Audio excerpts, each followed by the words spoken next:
Hello and welcome to Chez Hanny, the podcast empowering women to make creative career change.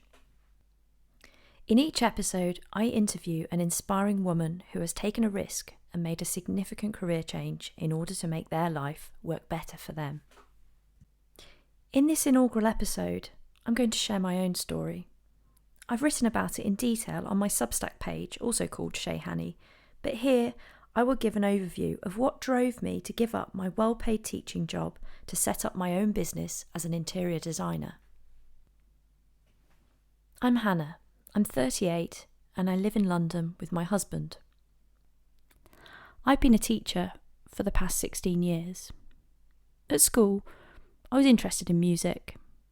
I played in several bands and ensembles, and I was keen that that might be something that I could do more seriously. Although in reality, at the age of 17 or 18, I didn't really take life very seriously, and I just did whatever felt right at the time. I guess maybe I regret some aspects of that thinking back to it now, but at the time I just did what felt right.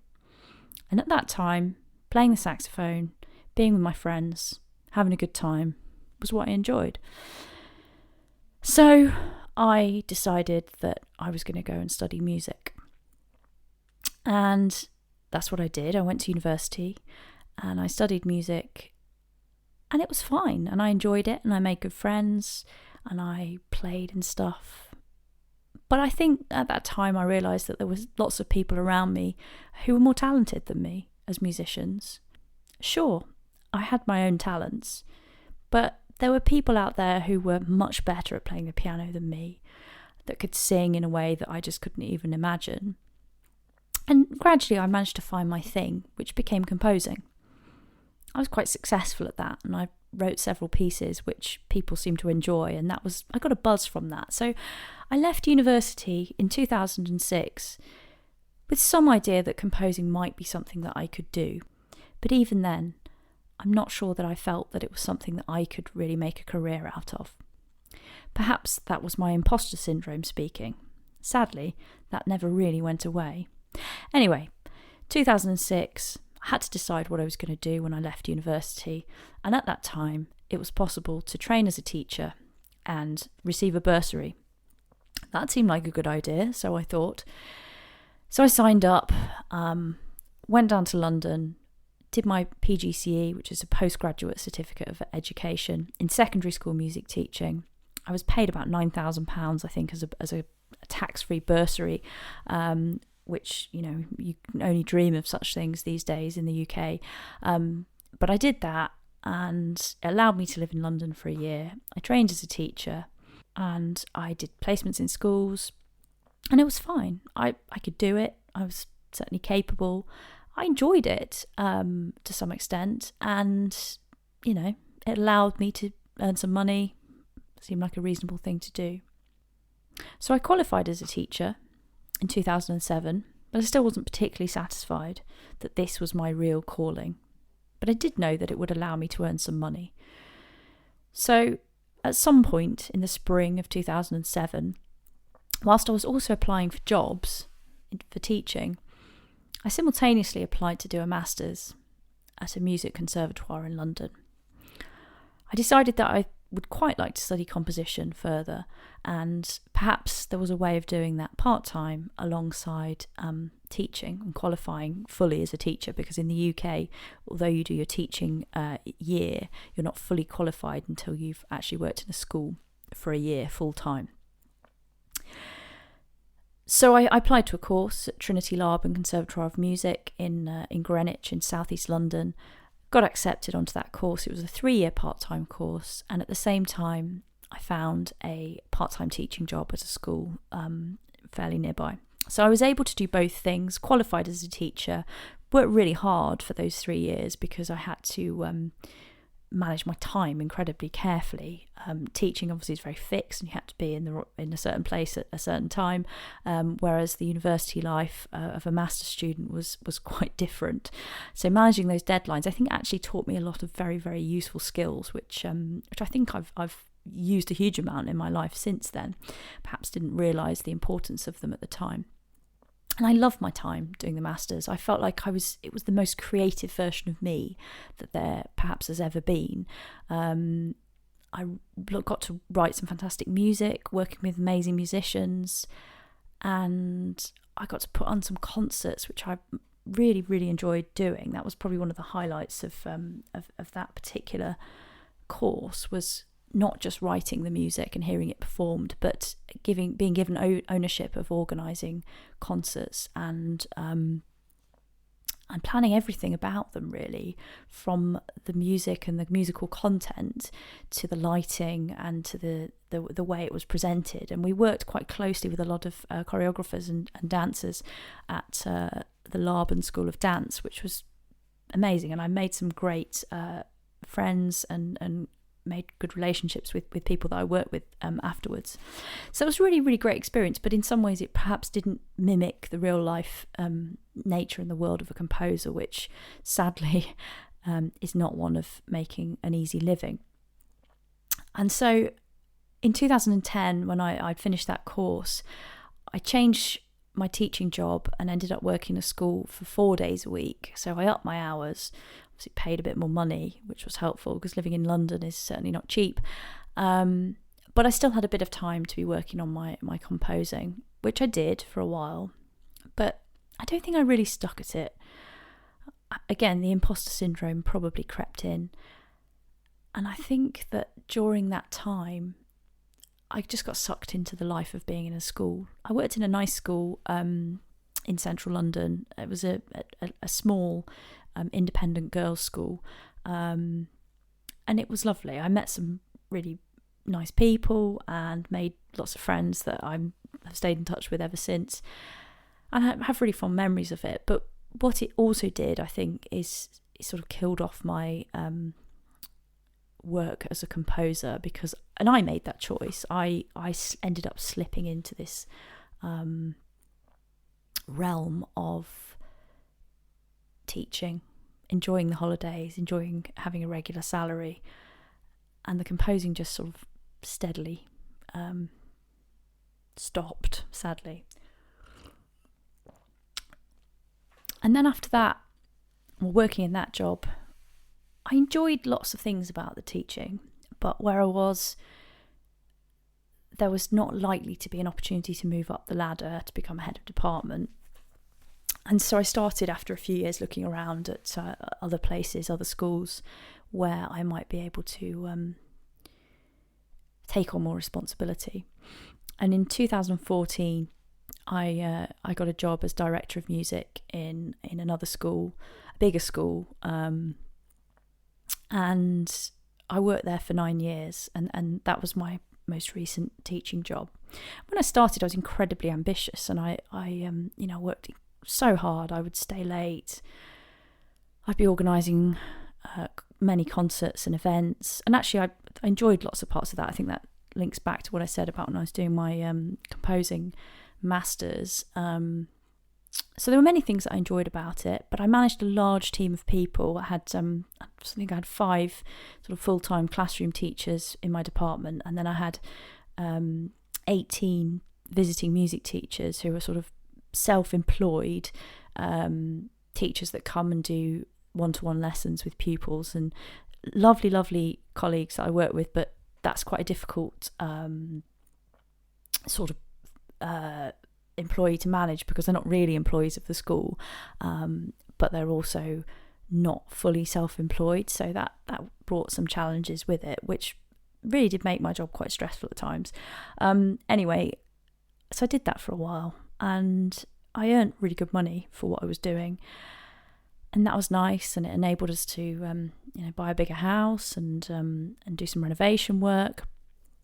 But in the course of doing that, the renovation work, I discovered my desire or my love of interior design. And I think I started to realise, and I think the pandemic was also a big catalyst for me, as I suspect is the case for lots of people out there. Spending a lot of time at home made me realise how much I really enjoyed being at home and wanted to be able to spend more time at home. And sadly, my incredibly busy term time job meant that, I'd leave the house at 7 a.m, often wouldn't get home till 6, 7 p.m, depending on what was going on. And I was just exhausted when I got home. My brain was good for nothing. I didn't have those creative thoughts anymore that I once did. And I just felt like I was in this cycle that I couldn't escape and I couldn't get out of. I think at the end of 2019, I was starting to feel this way then, even before the pandemic kicked in, and looking for other jobs. And I, applied for a couple of assistant head jobs, things that were kind of me going up the ladder within a school, because I felt like the thing that you should do if you worked in a school and you were head of department, the next logical step is to become an assistant head or a deputy head, I guess work your way up to becoming a head teacher. And I started putting some of those applications together. I think I did actually apply for 1 or 2 jobs. And I think in the course of doing that, I just realised that wasn't me. That was the sort of least creative version of me. And I didn't want to do that. I didn't want to be on call all the time. And then when the pandemic happened, I think I realised the responsibility of those kinds of roles. My sister at the time was head of a pre-prep section of a school. She was on the senior leadership team during the pandemic, and it was hellish for her because she was constantly having to do Zoom calls with her, making huge decisions about things that were happening within the school. And I think that was the thing that made me just think, I don't want that. That's not for me. That doesn't allow me to be the creative version of myself that I want to be. But of course, the pandemic happening meant that it was hard to make those changes at that point. So I think I put a lot of those feelings on hold, buried them a little bit. But then at the start of this year, I think January, was a real turning point for me where I felt quite low. I felt quite unhappy in my job. It was the relentlessness of it. That time of year is hard, I think, for everyone. If you work long hours and you have to leave the house, then the winter is hard, because I'd leave the house in the dark, come home in the dark. I just felt like I never really saw my house that I'd carefully renovated and lovingly curated with lovely things that I wanted to be around. So January came and I finally signed up for an interior design course that I'd been looking at online. I'd even emailed them, the institution that offers the course. I'd emailed them. I found an email from 18 months earlier asking some questions about the course. And I felt really stupid when I found those emails, because I thought 18 months ago I was inquiring about this and I didn't do anything about it.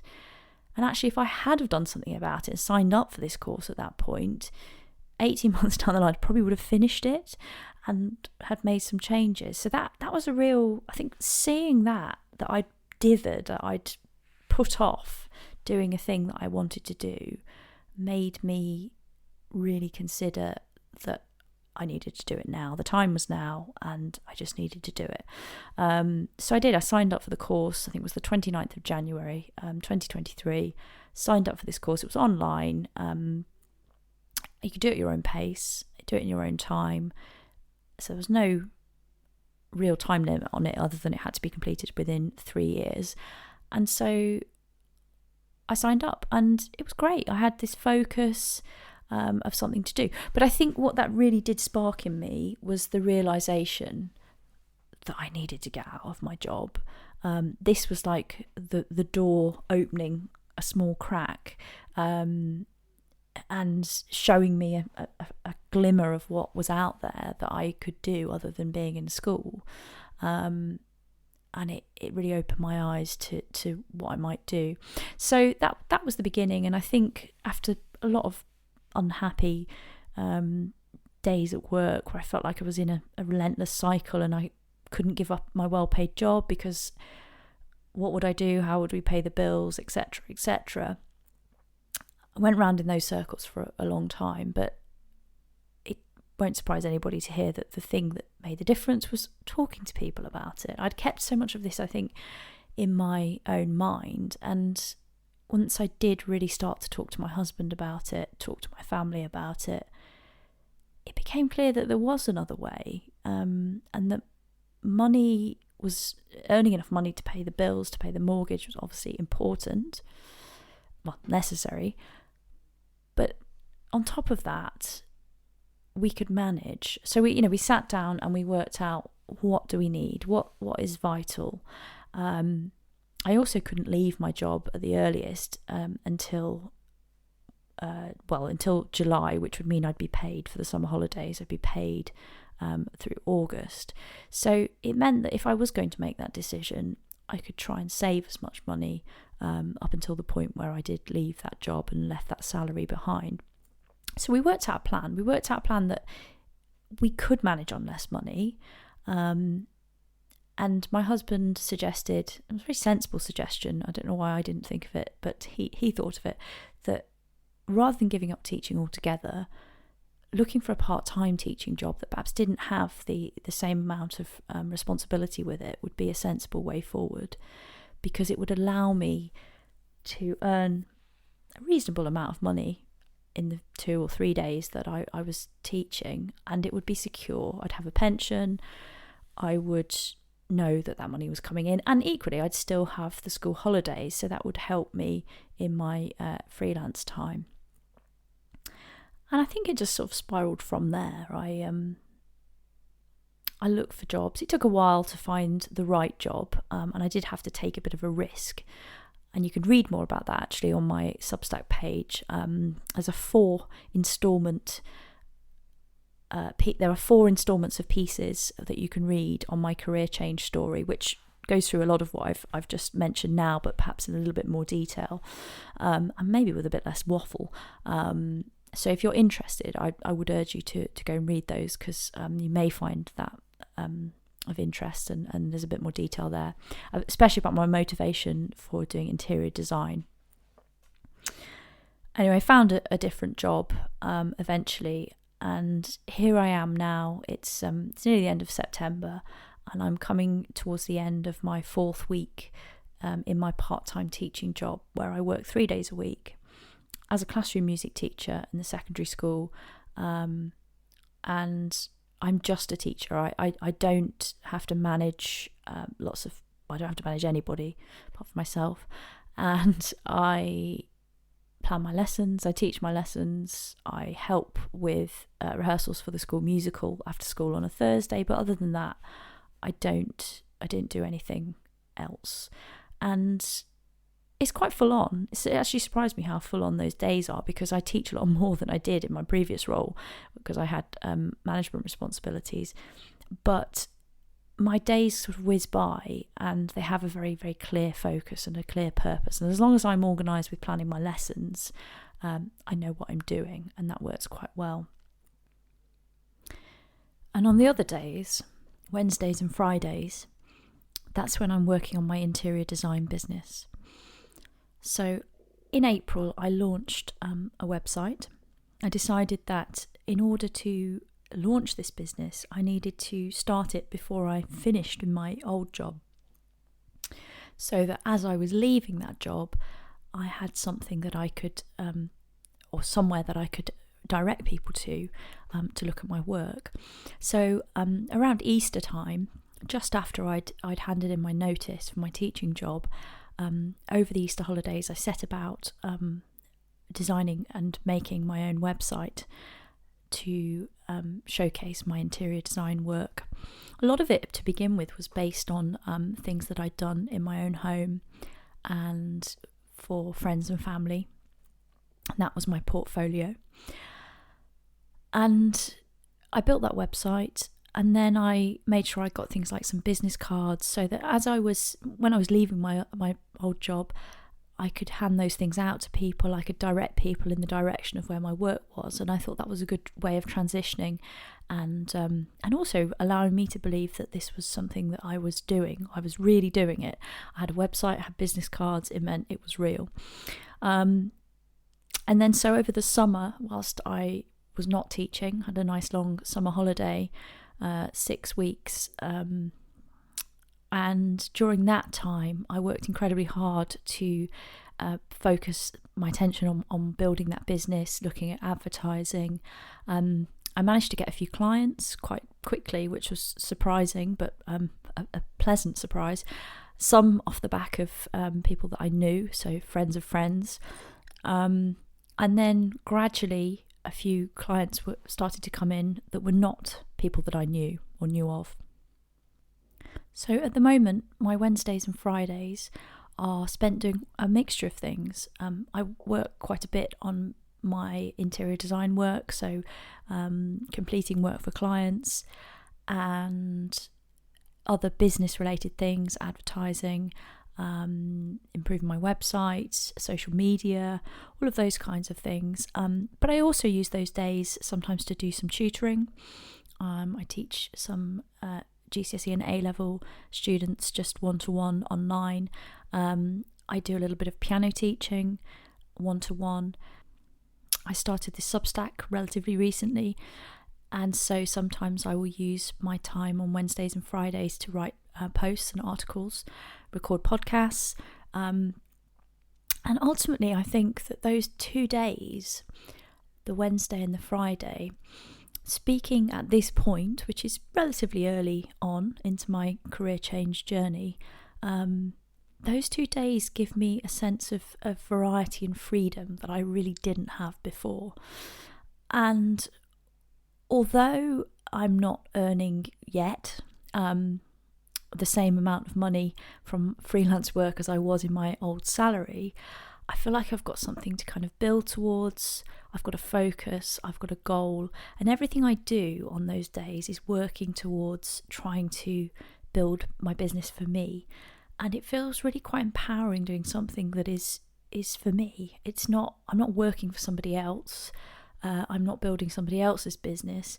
I'm doing something which ultimately results in success for me, I guess. And that's quite a strange feeling, but it's a really, really nice feeling.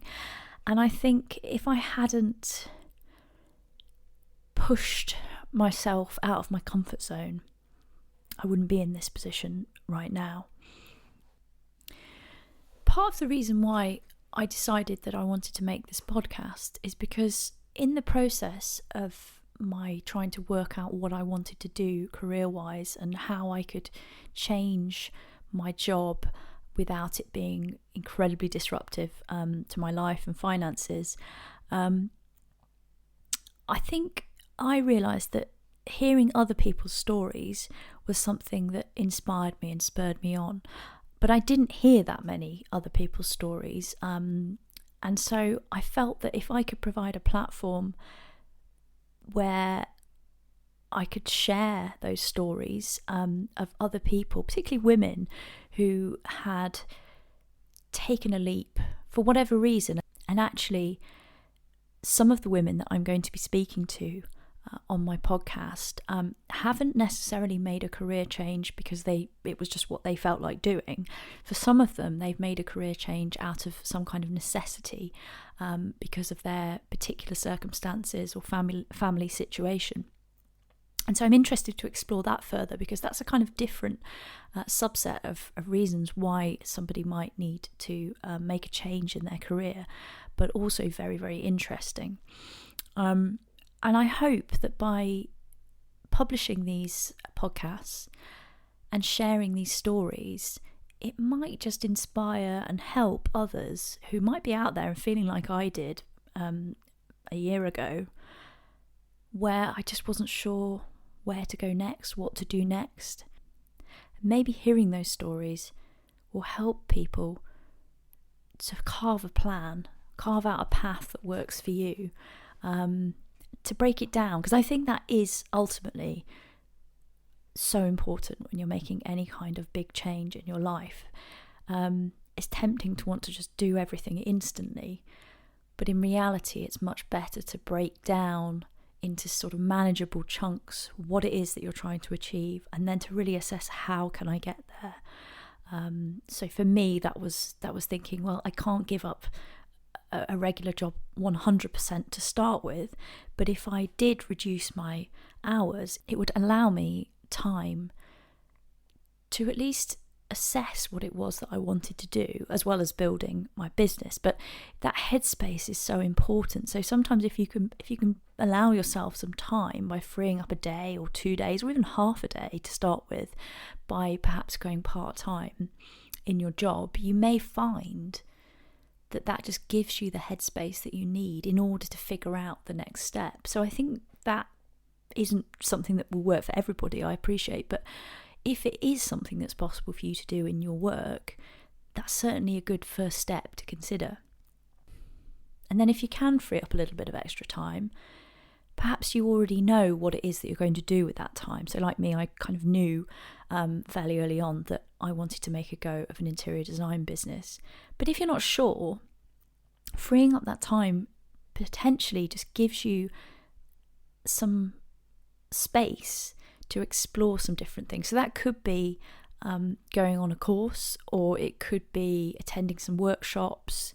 It could be just taking those days or that time that you've got to get into contact with people doing a range of jobs that you think you might be interested in, and asking if you can buy them a coffee and going and just chatting to them for half an hour. Because sometimes by talking to somebody who does a job, that can just give you the insight that you might want to find out whether that really is something that you want to do. It's easy, we probably all do this, it's easy to think, oh, that job over there sounds so much more interesting than my own.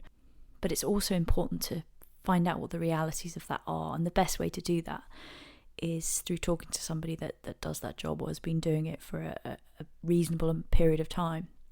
So I think freeing up that time, however small amount it is, and the headspace will allow you to kind of formulate some kind of plan going forward. And then maybe the next steps become clearer one at a time as you kind of get your head around it. And I think for me, that's essentially what I'm doing. I've come a reasonable distance, and I have no regrets right now. I do earn less money. That's probably the biggest downside to all of this, but it isn't bothering me. I've made some changes to the way that we live. Don't go out for dinner as much as we used to and things like that. But they're all things that when you're busy and your brain is occupied by things that you want it to be occupied by, you don't really miss too much. And so I think it makes it worthwhile. So you may have to cut back on some things, but it's weighing up what is important to you and what you can manage with and without, in order to facilitate something else happening, hopefully something more positive. So I do hope that the stories I'm going to be sharing over the coming weeks and months will inspire others to maybe just step out of their comfort zone and explore something that maybe is just a seed of an idea in your own mind at the moment, but to maybe have the confidence, or start to have the confidence, to act on it, to explore it a little bit further. Small steps. But I hope that this podcast series will really help and inspire some creative change. So that's it for today. But over the coming weeks, I'll be sharing some amazing stories with some fabulous women who have kindly agreed to speak to me. And I really hope that you find it to be interesting and inspiring. Thank you, and I'll speak soon. Hannah.